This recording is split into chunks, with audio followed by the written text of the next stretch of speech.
بسم اللہ الرحمن الرحیم۔ السلام علیکم ناظرین، آج کی ویڈیو میں ہم آپ کو حضرت موسیٰ علیہ السلام کی پیدائش کا واقعہ بتائیں گے کہ کس طرح حضرت موسیٰ علیہ السلام نے اللہ کے حکم سے فرعون کے گھر میں پرورش پائی۔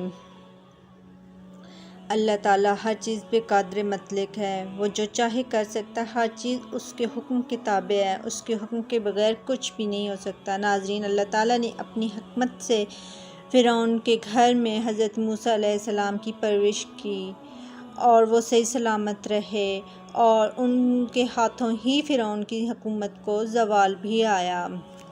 ناظرین، آج کی ویڈیو میں آپ یہ سب ملاحظہ فرمائیں گے، تو ناظرین ہم ویڈیو کو شروع کرتے ہیں۔ ناظرین، ایک دفعہ کا ذکر ہے کہ فرعون اپنے گھر میں سویا ہوا تھا۔ اس نے خواب میں دیکھا کہ آسمان سے ایک ستارہ ٹوٹ کے اس کی گود میں گرا ہے، جس سے اس کے محل میں آگ لگ گئی ہے۔ فرعون کی آنکھ کھلی تو وہ سخت پریشان ہوا۔ اس نے اپنے محل میں نجومیوں کو طلب کیا اور ان کے سامنے اپنے خواب کا واقعہ سنایا۔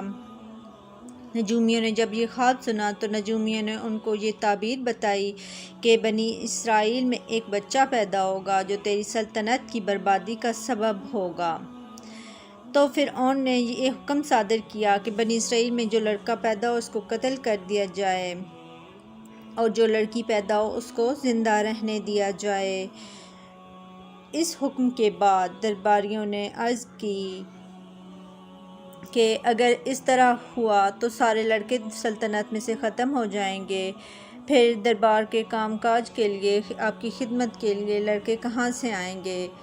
تو فرعون نے اس بات پہ حکم صادر کیا کہ 1 سال پیدا ہونے والے لڑکوں کو قتل کر دیا جائے، جبکہ دوسرے سال پیدا ہونے والے لڑکوں کو زندہ رہنے دیا جائے۔ اسی مصیبت اور آفت کے دور میں حضرت موسیٰ علیہ السلام پیدا ہوئے تو ان کی والدہ نے فرعون کے خوف سے ان کو صندوق میں رکھ کے صندوق کو مضبوطی سے بند کر کے دریائے نیل میں ڈال دیا۔ دریائے نیل سے ایک نہر نکل کر فرعون کے محل کے نیچے بہتی تھی۔ یہ صندوق دریائے نیل سے بہتا ہوا نہر میں چلا گیا۔ اتفاق سے فرعون کی بیوی آسیہ اس ٹائم نہر میں نہانے کے لیے آئی ہوئی تھیں۔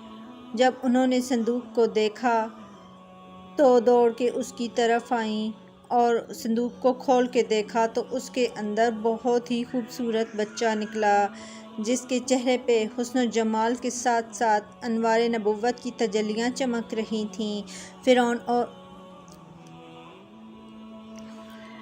فرعون کی بیوی آسیہ اسے دیکھ کے بہت حیران ہوئی اور اپنی سہیلیوں سے کہا کہ چلو ہم اس کو اپنے گھر لے جاتے ہیں۔ جب وہ فرعون کے پاس گئیں تو کہنے لگیں کہ یہ بچہ میری اور تیری آنکھ کی ٹھنڈک ہے، اس کو قتل مت کرو، شاید یہ ہمیں نفع دے دے یا ہم اس کو اپنا بیٹا بنا لیں۔ وہ انجام سے بے خبر تھے۔ اس واقعے کو قرآن مجید نے سورہ طٰہٰ میں بیان فرمایا ہے۔ چونکہ ابھی حضرت موسیٰ علیہ السلام شیر خوار تھے، ان کو دودھ پلانے کے لیے کسی عورت کی ضرورت تھی، تو ایسی عورتوں کی تلاش جاری کر دی گئی جو بچے کو دودھ پلا سکیں۔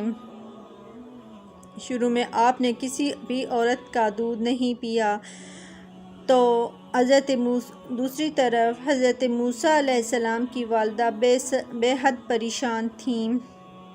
انہوں نے اپنی بیٹی کو جستجوئے حال کے لیے فرعون کے محل میں بھیجا، اور مریم نے جب یہ حال دیکھا کہ بچہ کسی عورت کا دودھ نہیں پیتا تو انہوں نے فرعون سے کہا میں ایک ایسی عورت کو لاتی ہوں، شاید یہ بچہ اس کا دودھ پینے لگے۔ چنانچہ مریم حضرت موسیٰ علیہ السلام کی والدہ کو فرعون کے محل میں لے کر گئیں۔ انہوں نے جیسے ہی جوش و محبت سے سینے سے چمٹا کے دودھ پلایا تو آپ علیہ السلام دودھ پینے لگے، اور حضرت موسیٰ علیہ السلام کی والدہ کو ان کا بچھڑا ہوا لال مل گیا۔